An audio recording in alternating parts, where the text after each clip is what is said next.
All right, what's up, everybody? Welcome to my newest video. We are going to talk a lot about nutritional supplements in this video, okay? It's all about answering the most widely asked questions, the most common questions and concerns that I get from my clients, as well as the people that we help at my other job with Hybrid Performance Method. Um, Today, we're going over a handful of supplements, the most popular ones, the most widely used ones. It's not an exhaustive list by any means. There are so many nutritional supplements out there. Just one of the reasons why it's so overwhelming to think about which supplements you should take and seeing different advertisements and marketing telling you you need these things. That's what we're going to go through today. Do you actually need these things? What do you get out of them? Are they proven to work? Are they worth the money, basically? Most of you who are watching this video are going to know who I am. My name is Becca. I am the co-founder and co-owner of Synergy Strength, Performance and Rehab. That's my company. I'm a physical therapist by trade, but I'm also a certified nutrition coach with Precision Nutrition. Okay, so let's get into it. We obviously have to start this presentation with a nice, vague, broad question. What are supplements, right? The name completely gives it away, right? Supplements are meant to be supplemental to your current eating habits. By no means are they mandatory. You do not need nutrition supplements, especially if you're eating a well-balanced diet with wide variety, getting all of your targets hit in terms of your protein needs, your carbohydrate needs, your fat needs, as well as your micronutrient needs, all those vitamins and minerals. If you're really checking all of your boxes from a whole food diet, you do not technically need to take any nutritional supplements. Now, it's 2021. Not everybody is going to be able to check all of those boxes consistently, right? Whether we're super busy, we're on the go all the time, our budget is tight. Maybe we're trying to lose weight, so we're in a calorie deficit. So we're not eating as much food overall, and that kind of leaves room for some gaps. So these supplements do have a time and a place, some of them. They're meant to fill in those nutritional gaps, right? So that you can feel like your health is optimal and that your performance is maximized. So in the gym or in your sport, supplements are also used to make sure that you're performing your best. Now, big point here. A lot of people don't know how much the supplement industry is just basically like the Wild West. The products that you see on the shelves can almost like just say whatever they want on their labels. That includes the nutrition facts label on the back. So when you're buying, a loaf of bread or like any regular food, you typically know, thanks to the FDA, that what they say the food contains on the back in terms of calories, in terms of fat, in terms of carbs, that's a rough estimate. It's in the ballpark of what's actually in the food. Now, there can be some discrepancies there as well. It's not perfect. But compared to the supplement industry, where nothing is required to be third-party tested, I mean, you really don't know what you're getting in a lot of these products, right? So they do not have to be approved by the FDA or by any third party. They do not have to go through a rigorous testing process to make sure that what they say is in the bottle is actually in the bottle. That's kind of scary when you think about it, right? It definitely poses a safety risk because sometimes they can really over exaggerate or under exaggerate the dose of the key ingredients, right? I just saw a post the other day that talked about vitamin D and how there are countless instances of vitamin D supplements significantly under-reporting or underestimating how much actual vitamin D is in the supplement by like the magnitude of like hundreds of thousands of times, which is nuts because that can be very, very dangerous. And here you are taking your vitamin D pill thinking that you're doing some good for your body. It has some pretty negative, almost toxic effects. So just keep that in mind, right? You want to go with not necessarily the cheapest brand, but the most well-known and brand that has the best reputation, right? You definitely want to stay safe with the brand, right? You can also look for products that are third-party tested. Some companies are really good about having good morals and good values and actually getting certified by the NSF, which is a body that kind of tests what's in the product and make sure that it's consistent with what the company is claiming to have in there. There's also the BSCG. There are opportunities for facilities to become FDA registered. So even though the product isn't FDA approved, they can kind of register their facility to make sure it's up to the FDA standards in terms of manufacturing. And then along manufacturing lines, the CGMP certified facilities do have that extra layer of like, okay, this place follows good manufacturing practices as of the current evidence, right? So consumer beware, right? That is the number one thing I want you guys to know about supplements. I don't think I have a slide in here, but I do highly recommend, especially if you have some sort of underlying health issues, right? Heart disease, diabetes, anything like that. You need to check with your physician before you start taking a supplement, just to clear it with them, make sure that they don't have any red flags popping up on their end. I will do my best to educate people, but before they start a supplement, if they think that it's going to be the right choice for them, I always want them to clear it with their physician first. So always get your physician's input before starting a new supplement regimen, okay? This website is absolutely amazing, www.examine.com. That has a humongous database where you can just plug in nearly any type of nutritional supplement, whether it's a vitamin, whether it's a mineral, whether it's a sports related type like creatine or whey protein, things that you find in your multivitamin or anywhere in your medicine cabinet. You can enter it onto this website and it will give you like the claims associated with it, as well as whether or not the research backs it up. And they link the actual articles. So me, since I'm a super nerd and I want to make sure that everything I'm suggesting to you guys is evidence-based, this has been a lifesaver for me rather than doing a huge, systematic review on my own on Google Scholar. Examine.com is super accessible, even if you're not nerdy like me, okay? So if you have any extra questions, head to that website. So today we're gonna play a little game, supplement or snake oil. A true supplement, if I deem it a supplement, it works. It's been proven to work to some capacity. It is essentially, in my opinion, worth the money. And it's not trying to, pull the wool over your eyes, right? Snake oil is just the opposite. Things that have all of these boisterous claims, these huge, eye-catching marketing schemes, but they don't have any substantial evidence to back up all of these claims, okay? That's snake oil. So today we're gonna kind of play that game with everything that we discussed.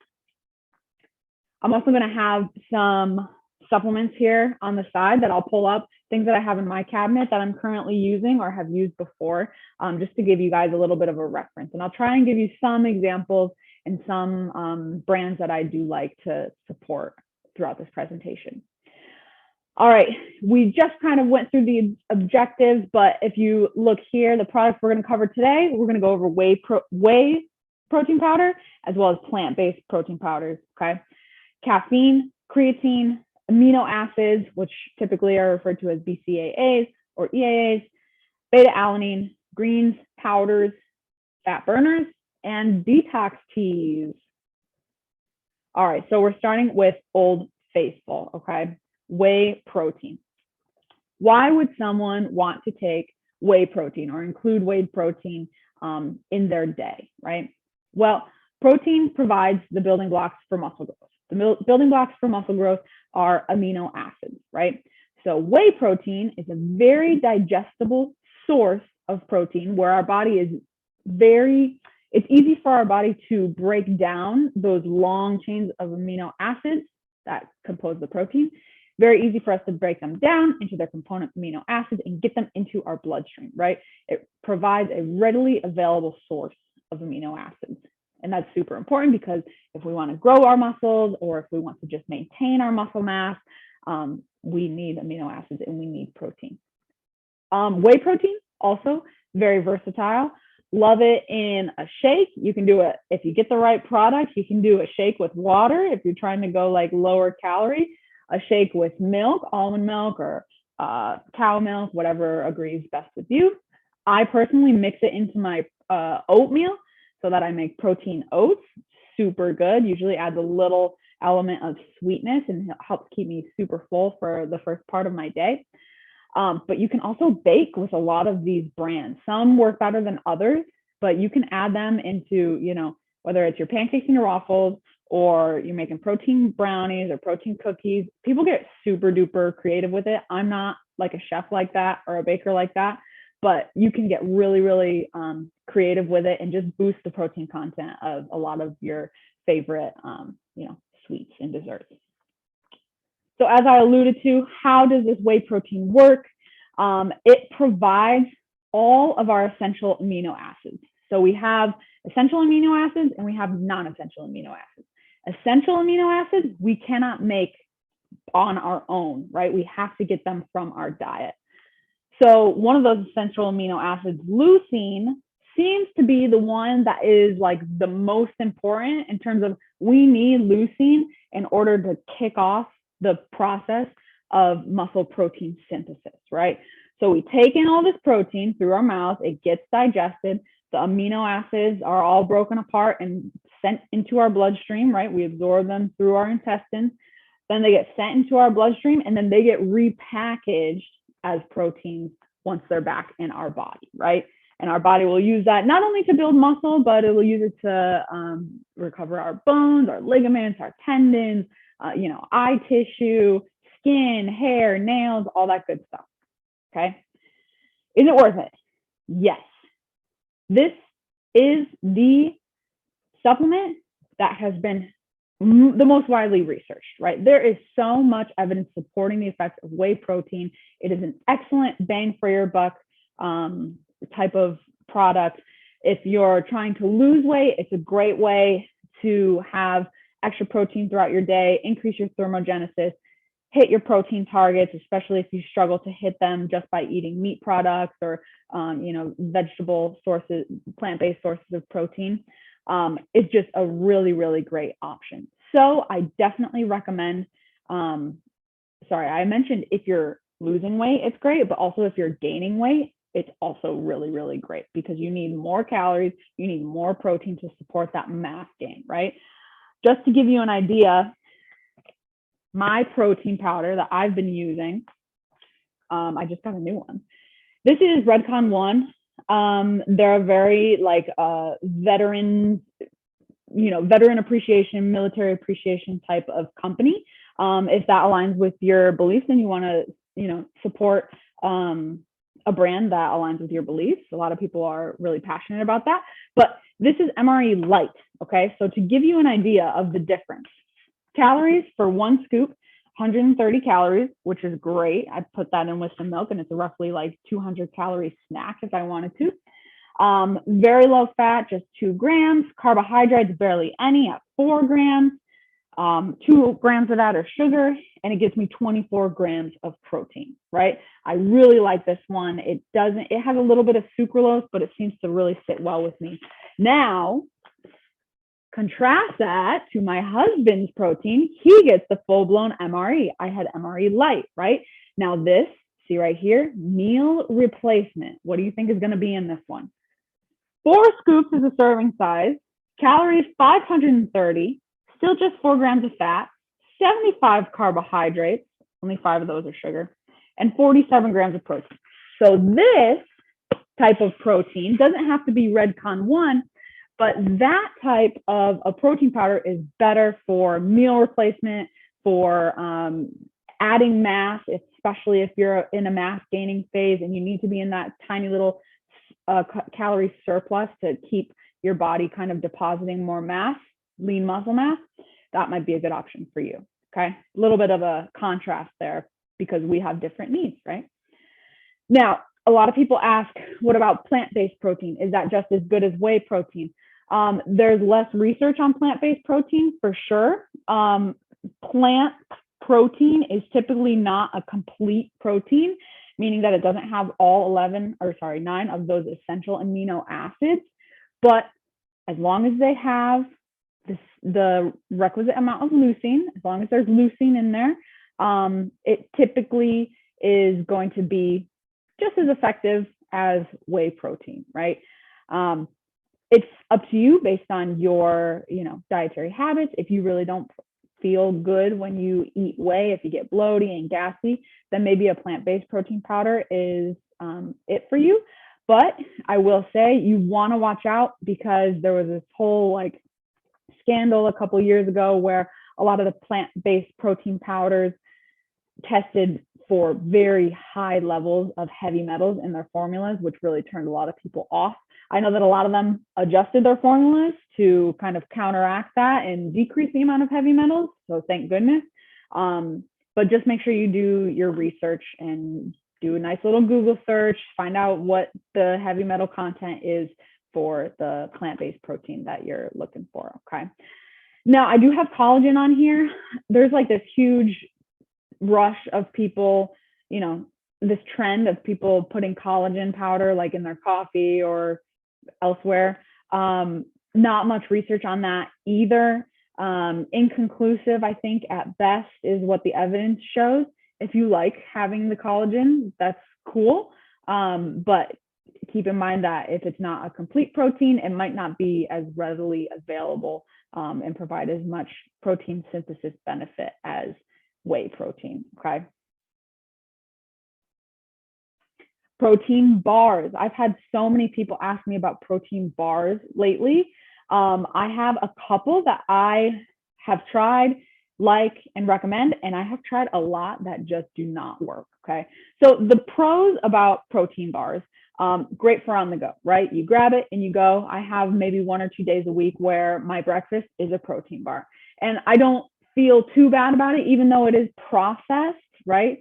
At least it's getting me some nutrients, right? It's helping me hit my protein goal. Typically, it's not too high in sugar, the kind that I like to eat. And it's very feasible, right? Better than not eating at all, because then I would be famished when I come home and might overeat. And it's going to just give me that nice little kick so that I'm not all low blood sugar, cranky, hangry throughout the morning, okay? But you do have to do your research, right? You have to look out for the calorie content and the sugar content. Just like how I showed you the difference between my protein powder and Josue's protein powder, protein bars can be meal replacement bars. If you look at the lower right-hand corner, the MRE bar is a meal replacement bar. It's very high calorie. I think there's about 300 to 400 calories in there. Lots of carbs, lots of protein, not inherently bad. They're super tasty as well. Again, this is a Redcon One product. Really, really tasty, I will say. But if I don't need that much energy from my food, then I'm going to go with something a little bit lower calorie. So in the middle there, I put my middle of the road RX bar. RX bars are a little bit chewy. Not everybody loves them for that reason. I really like how they have minimal ingredients. Makes me feel like I'm eating something that's slightly less processed, but let's get real, all of this stuff is processed, right? It's on a spectrum though. Minimal ingredients, all whole foods ingredients, only 12 grams of protein. So not the biggest protein source, but if my goal is just to, get something in my system or have a snack or quell a craving or something like that, it's a good option. The one on the left is the one that I've been trying lately just to experiment. I do my grocery shopping at Aldi, and Aldi has these elevation bars. So I found these ones the other day, 24 grams of protein and only 6 grams of sugar. It is caffeinated. It has guarana in it. I didn't really feel its effects too much when I tried it, but that's the one that I'm trying right now. Elevation bars, they have a good amount of sugar in them typically, so this one kind of stood out to me. So I'm trying that one. But you have to experiment with different formulas and brands based on what you like and what you tolerate. So a lot of bars like Quest bars and One bars. I personally think they're super duper tasty. I had to stop eating them completely because every time I ate one, I got so bloated and so gassy, and it was not worth it at all, right? I should have just had some regular whole food. So the sugar alcohol content in those bars is pretty high. They make the bar taste sweet without adding extra calories or actual carbohydrates to it. But some people like me really feel that GI discomfort when they take in a lot of sugar alcohol. So be wary of that. And make sure you look at your protein source as well, because a lot of protein bars are going to have different types of protein sources, and you might be sensitive to one or the other. Okay. So as long as it's within your allowances for calories and sugar, then I'd say protein bar is a good choice, right? If the worst thing about your diet is that you're having a protein bar maybe once a day or every couple of days, you're on a pretty good track, okay? All right, BCAAs and EAAs. So I mentioned when we talked about protein, branched chain amino acids and essential amino acids, okay? These come, even though we can take in protein and our body breaks it down into the amino acids and then that makes them available to our muscles, you can also kind of cut the middleman and just ingest the amino acids from an amino acid powder, okay? The data on this is, it's okay. It's all right. It can help keep your muscle protein synthesis high if you're fasting, right? If you like to intermittent fast, maybe this would be a good option for you in the morning. Or if you go long breaks throughout the day, you're on your feet a lot at work and you're not really able to eat as often, maybe throw some of these in your water bottle, and that might help that feeling of like crashing throughout the day, or it might help just keep your muscle protein synthesis high so that you're not breaking down your muscle with all of that activity, right? And low food intake. If you're in a calorie deficit, if you're really trying to be in a weight loss phase, it's a good option as well, because you might not be able to hit that protein target, or you might be going longer periods without eating or feeling hungrier. So maybe this is a good option for you. Like I mentioned, the amino acids are going to be the building blocks of the protein, right? I gave you this spiel on the EAAs and the BCAAs. For some reason, BCAAs got like all this hype. Maybe it's because one of the BCAAs is leucine, that important amino acid that I mentioned previously that kind of kickstarts the muscle protein synthesis process. But if you're drinking AAs at all, you might as well drink all 9 of the EAAs, right? Rather than just 3 of the BCAAs. So I'm not really sure why BCAAs got so much more popularity than EAAs. I will say that both of these products, like, I have not found one that tastes really good or that doesn't make my water bottle smell really, really bad. For whatever reason, they taste okay, but then like if you drink it all and then you go to wash your water bottle a couple hours later, like you get home from work, it really like makes your shaker bottle stink. So I don't know what's up with that, but that's kind of like a con for me. But it could be worth it if some of those situations apply to you, right? So let me show you what I have here. I don't have just plain AAs, like amino acids, EAs or BCAAs, but I did get a line from Vital Performance, or Vital Proteins, and these have AAs in them.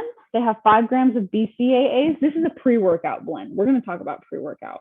But it has a little bit of AAs. This one is more of a sleep blend. So even though it does have, I think it has collagen in it, but it also has like GABA and magnesium and L-theanine, which can help with sleep. And it has a couple of AAs in it. Yeah. So I don't really use these all that much. I don't see a huge benefit to them for me because I'm able to eat throughout the day. This one has 8 grams of EAAs and 5 grams of BCAAs. This is Vital Proteins, Vital Performance Recover. Again, it tastes okay. It makes my water bottle smell pretty bad. For me, the evidence is there, especially if you're performing at a high level, you're training a lot, and like I said, you have those maybe longer breaks between food. AAs might be a good thing for you, right? I'm a little less sold on this, if you can't tell, than I am on whey protein, right? It's definitely not a snake oil though. Caffeine. Yes, yes, yes. Probably, okay, I lied. I said whey protein was the most widely researched and evidence-based. This caffeine even beats whey protein, right? Caffeine has been studied for like 100 years at least in research. So caffeine reliably improves athletic performance in nearly all realms, whether you're trying to get stronger, whether you're trying to improve your endurance or power output. Caffeine before your workout or your meet or your competition is going to significantly increase your performance levels. Like I said, it's the most well-studied performance enhancer, legal performance enhancer out there. I didn't know this until a couple months ago. I was listening to a podcast on the Huberman Lab. It's a great podcast if you want to listen to a very smart man talk about very, very cool stuff. Caffeine works because it is an adenosine receptor antagonist, right?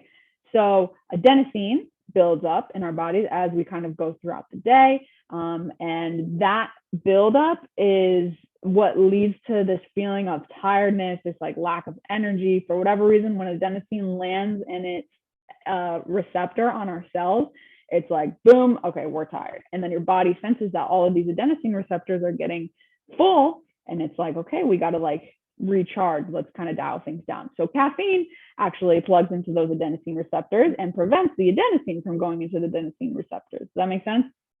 It's pretty cool. I might have butchered that, but I think that's roughly how it works.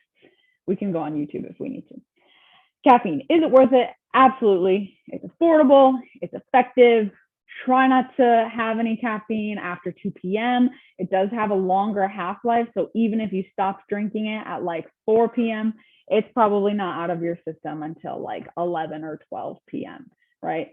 So some people can drink coffee, for example. That's my favorite way to take in caffeine, is just a cup of coffee. Some people can drink it and fall asleep afterwards. Some people metabolize it a little bit differently. So pay attention to how your body responds to it.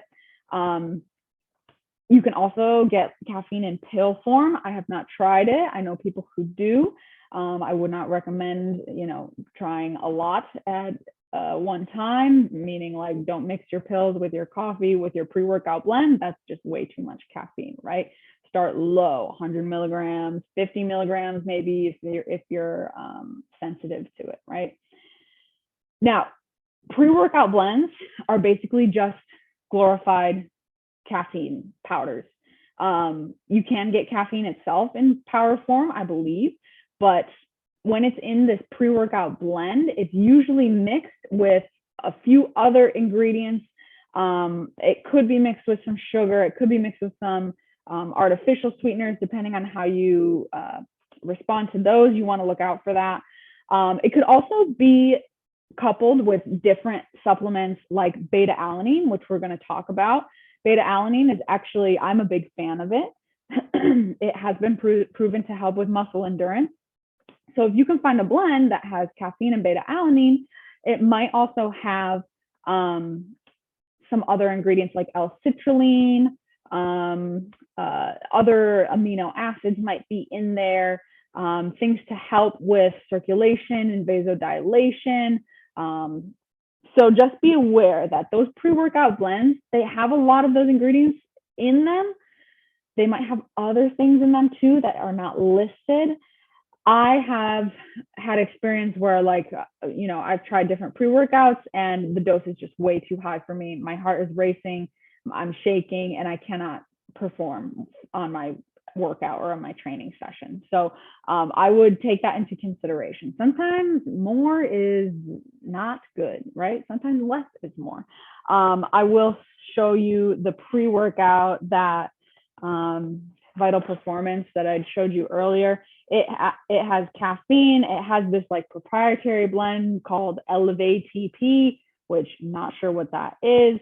looks like it's like ancient peat extract and apple fruit extract.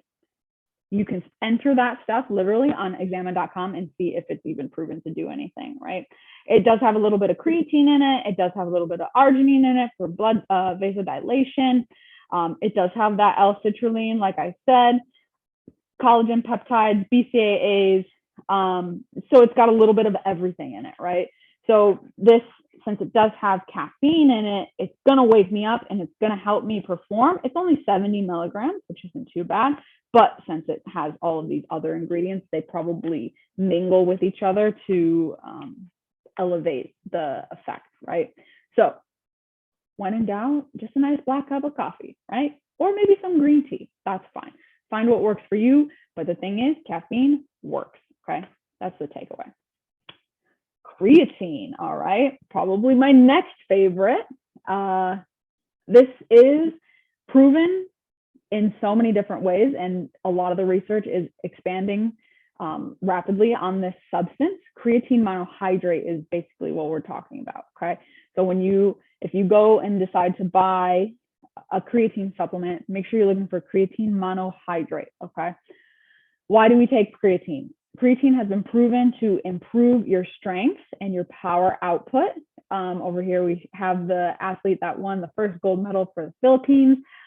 In those rapid moments, those rapid bursts of explosive power, whether it's Olympic weightlifting like you see here, or whether it's powerlifting, whether it's sprinting, something that is an athletic activity requiring full all-out intensity for about 10 seconds or less, that's going to depend on your phosphagen system, okay?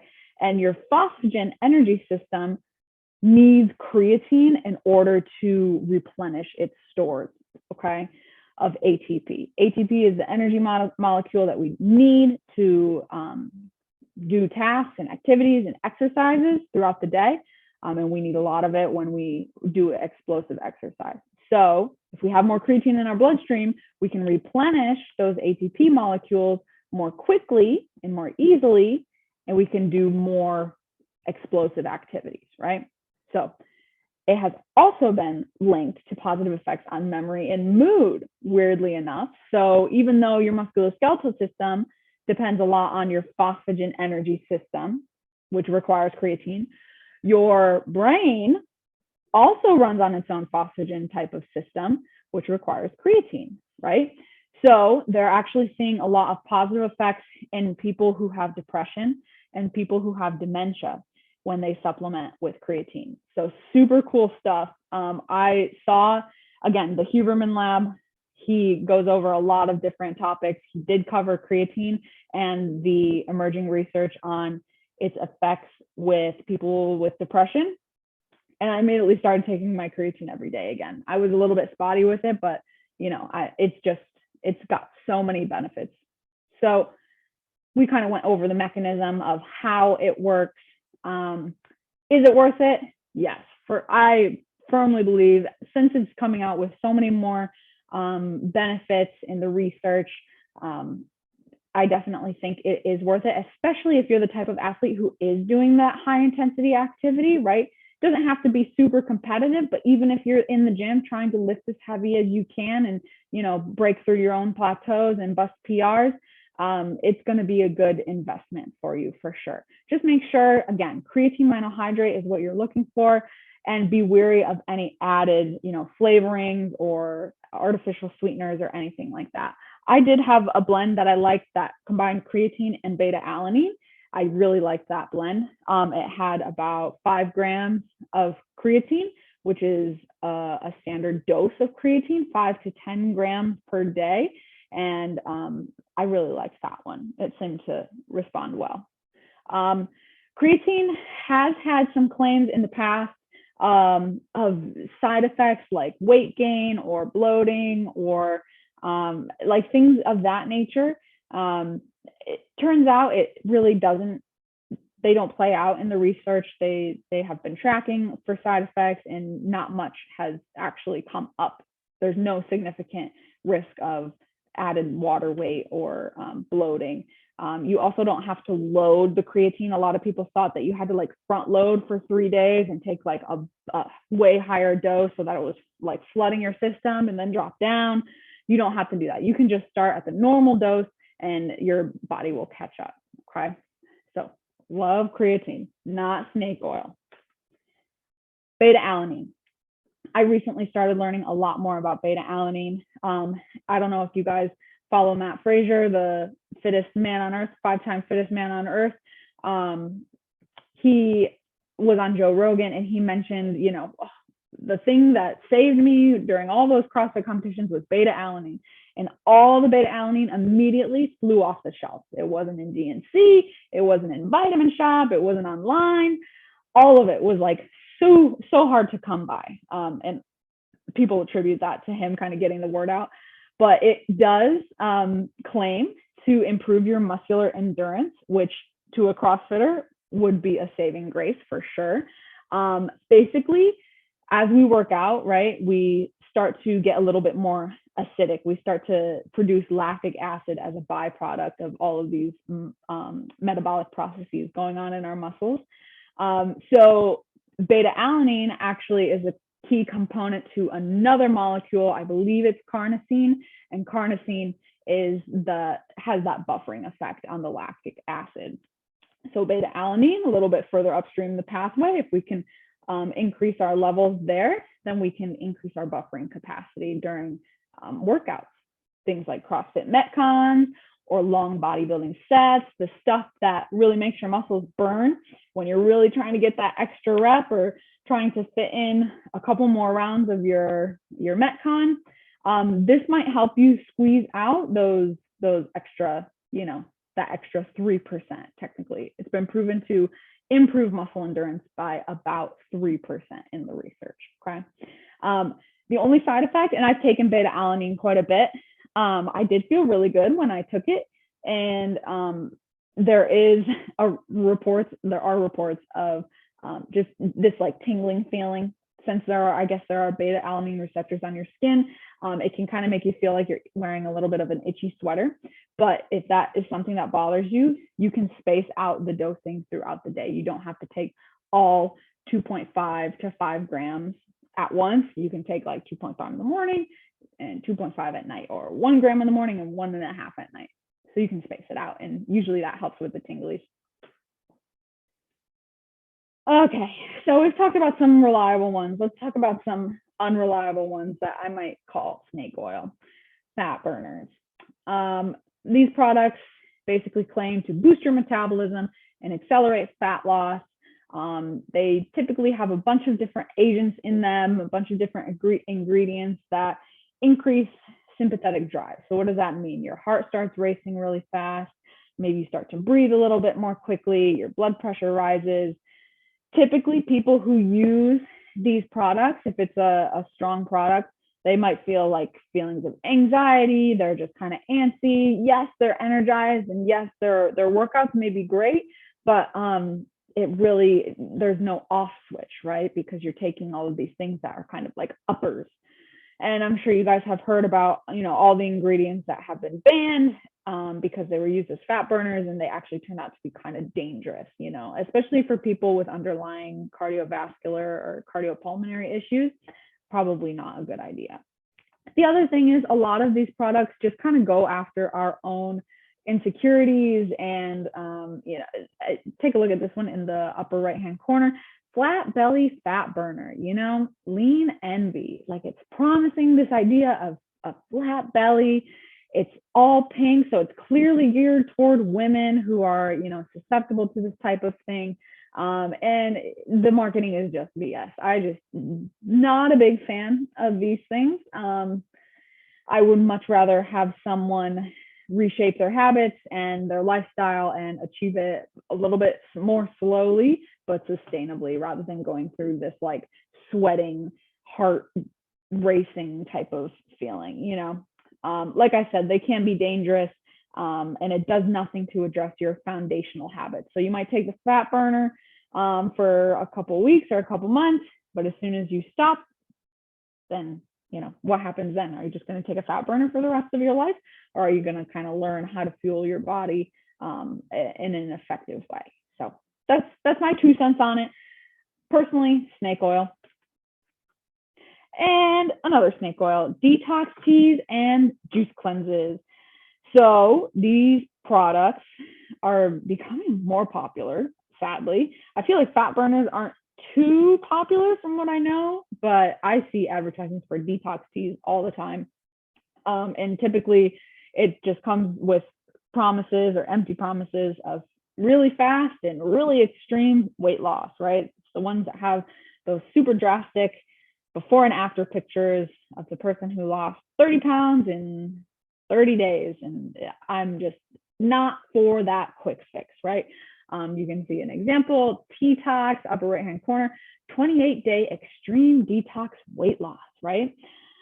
So different types of detoxes and juice cleanses, what have you, they have different methodologies. They have different like themes to them, or ingredients, or like the core, thing that they depend on is a little bit different. But basically, when it comes down to it, all of them reduce your calories like to nearly nothing. I remember I was at my parents' gym and one of their members came up to me telling me she was on a juice cleanse, and she was being guided by her physician to do this. And she was only consuming 800 calories a day. And that's like nothing. That's insane. Now, she was being followed by a physician, so maybe it was being monitored and she was, it was a little bit of a safer way, but not everybody has access to be monitored by their physician for their entire juice cleanse. So a lot of these people, let's say they do the 28 days of their detox and they lose, I don't know, let's say they lose 10 pounds, right? And they look at you and they go, I lost 10 pounds. And you look at them and they're pale, their face is sunken in, they've got no energy, their posture is down because they're so tired, because they haven't been eating anything for 3 weeks, just so they could look good for bikini season or something like that. So while I totally feel for those people, I know that they want the quick fix, they want something that works. Unfortunately, it's a very temporary type of fix, right? Again, it does nothing to address your foundational nutrition habits or exercise habits. And all too often, the people who partake in these types of detoxes or cleanses, they tend to do it cyclically, right? They start their cleanse, they lose the weight, they go back to the way things were, they go back to eating however they ate and exercising or maybe not.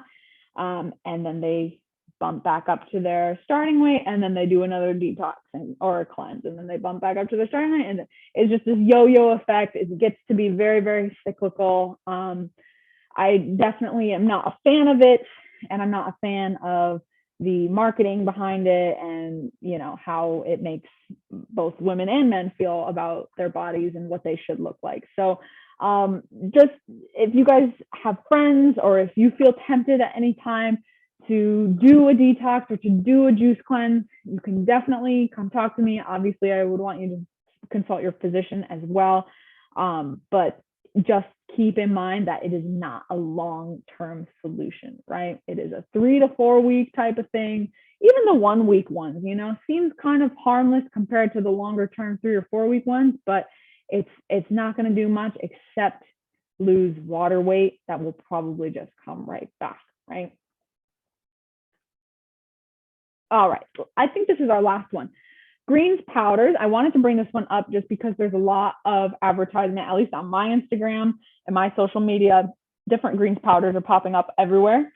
So these products are usually like a blend of different vegetables in there. Typically, maybe like some kale, maybe some spinach, and maybe like some microgreens, some algae type of stuff are in there. I don't know all of them by name. They have a lot of different ones that can be in there, but they claim to, again, fill in the gaps in your micronutrients. So there's really not much macronutritional value. It's not giving you protein or much carbohydrate. I do believe they're very low in calories overall, but it claims to give you this boost in vitamins, minerals, even probiotics for your gut health. I have yet to find any strong evidence supporting the claims. If you're eating your 3 to 5 servings of fruits and vegetables per day, it's probably not going to make a humongous difference. Now, if you're someone who absolutely hates eating vegetables, like my brother does not like eating vegetables, this might be a good option, right? Even though the research isn't really there to say that, like, oh yes, people who drink athletic greens versus people who don't and don't eat any vegetables, have lower risk of, heart disease or cancer, something like that. There's obviously nothing there to support that, but it wouldn't necessarily be harmful. You know what I mean? So it's not going to hurt you. It's not going to, help you substantially. But if it makes you feel good, if first thing in the morning you get up and you mix your athletic greens and you're like, yes, I did something good for myself in the morning. I did my healthy athletic greens. And now I'm going to take on the day and maybe make better choices throughout my day because I started it on such a good note. There is also that, right? That effect is very, very real. And actually, I'll close this out with talking about the all hands on deck effect. Obviously, when I talk about the evidence behind all of these products, it's from studies that take the average over a large group of people. Ideally, like 25 people at least should take place in a study to try and minimize bias and skewed results, right? So it's important to know that evidence is from the average of the results, but there are always people on either side of the spectrum. There are people that maybe didn't see any effects, maybe people that saw worse effects, it was negatively impacting the outcome measure, or people who responded like super duper well for whatever reason, much more positively than what the mean was, right? So sometimes different people have different physiologies. Sometimes like they truly do just respond better. But there's also this all hands on deck effect or the placebo effect, right? If you're getting up in the morning, drinking your greens, feeling healthy, making really good choices the rest of your day because you did something for your health first thing in the morning, is that really the greens, the actual physiological effect of the greens, or is it more of a psychological effect, right? And I think a lot of these, since creatine and whey protein and beta-alanine have been so thoroughly studied, beta-alanine not as much as the first two. I meant to say caffeine, sorry. Creatine, caffeine, and whey protein. They've been so deeply studied. The idea of a placebo effect is probably less likely, but for some of these substances that have not a wide, such a wide breadth of research, maybe that is something that helps people. They feel like they're doing something good for their health. They have this feeling of autonomy. They have this feeling of self-efficacy, and maybe things just start to fall in place from there. So just keep that in mind. Even though I harp on the evidence and I harp on the research a lot, I don't want to discount, something that could potentially help someone psychologically and cause a lot more benefit down the road, Before I get into key takeaways, I meant to show you guys my creatine supplement. This is a new company, Buff Chick Supplements. I really, really like this brand and what they stand for. It's not just for chicks. Guys can get it too. Anybody of any gender can get Buff Chick Supplements. But this is their creatine. It's creatine monohydrate, 5,000 milligrams per serving, per scoop, which is perfect. 5 grams for me is a great serving size. This company is third-party tested, very transparent. They sponsor a lot of athletes who compete in federations that are drug tested, because even though us regular people don't really have to worry about that type of thing, the FDA doesn't double check what's in here, right? So if I'm an athlete and I'm going to compete and there's like a banned substance getting into the mix of my creatine, and then I go to compete and I'm disqualified because I thought I was taking creatine monohydrate, but actually there was a an illegal PED in there. You never know, right? So they're really good about third-party testing. They have creatine. I've also taken their non-stimulant pre-workout, so no caffeine, but it has beta-alanine, it has L-citrulline, I think it has L-theanine possibly, and some other things to help with vasodilation and blood flow. So definitely check them out. They just came out with whey protein as well. I'm not sponsored by anybody who I've mentioned today, unfortunately, but I don't make any money off of mentioning them. I just really like what this company stands for, okay? So key takeaways. I hope you realize that the supplement industry is the Wild West, right? We really can't trust what's on the label, what's on the advertisement. These claims can be completely unsubstantiated. So we really have to depend on ourselves to become educated on how safe these things are and how effective they are, right? We are the consumers, so we have to kind of take on that responsibility, unfortunately. But I hope today you realize that out of all of these supplements that are so often talked about, the ones that you can really stand behind and depend on: whey protein powder, caffeine, and creatine. Those, when in doubt, if you just want to dip your toes into the supplement game, that's the place to start, okay? That's all I have for you. I think we'll leave it at that, okay? If you have any questions, you want to talk at all, send me an email or shoot me a text. Make sure you guys are all following my business account, Synergy Strength PT, on Instagram. I hope this helped you guys. I hope it kind of got the gears grinding a little bit so that you can figure out if supplementation is right for you, right? It's not right for everybody, but some supplements will make a difference, right? And it takes some experimentation and some trial and error. So don't be afraid to get it wrong a couple times before you find something that really, really works for you, all right? Well, guys, thank you so much, and I will catch you later, okay? Have a good one.